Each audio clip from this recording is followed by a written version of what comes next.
Hello बच्चों, let's see the question. The question is infertility could develop when the sperm cells display. कि जो mail के अंदर जो इनफर्टिलिटी है वो कब डेवलप हो सकती है. नॉर्मल क्या होता है बेटा, जब ये नॉर्मल क्या रहता है कि स्पर्म का जो काउंट होता है नॉर्मल कितना है 15 मिलियन पर ml ऑफ सीमन से लेके बेटा नॉर्मल स्पर्म काउंट कितना रहता है 200 मिलियन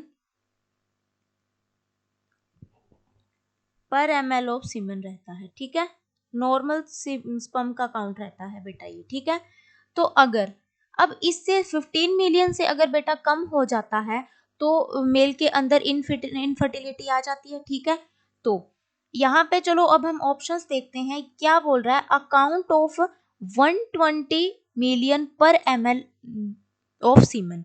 तो बेटा ये इसके बीच में लाई कर रहा है, मतलब इतना तो नहीं है. ठीक है, ये तो मतलब ठीक है, इतना काउंट तो ओके है, तो ये वाला सही हो जाता है. मतलब हमें बताना है इनफर्टिलिटी किससे होती है, तो उसके हिसाब से ये गलत हो जाता है, इससे तो इनफर्टिलिटी नहीं होगी.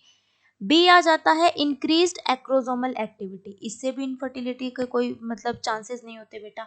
सी आ जाता है नॉर्मल मॉर्फोलॉजी, अगर नॉर्मल मॉर्फोलॉजी है तो बेटा इनफर्टिलिटी कैसी होगी, तो ये भी गलत हो जाता है. डी बोल रहा है account of less than 20 million पर ml ऑफ सीमन. कि बेटा ये 15 मिलियन यहाँ से, तो ये 15 मिलियन तो यहाँ से तो बेटा डाटा लिया गया. ठीक है, तो बट ये काउंट थोड़ा लेस ही तो है. तो क्या बोल रहा है कि ये काउंट अगर लेस देन 20 मिलियन पर ml ऑफ सीमन हो जाता है तो इनफर्टिलिटी आ सकती है. ठीक है, तो option D is the correct option. Thank you बच्चों एंड ऑल द वेरी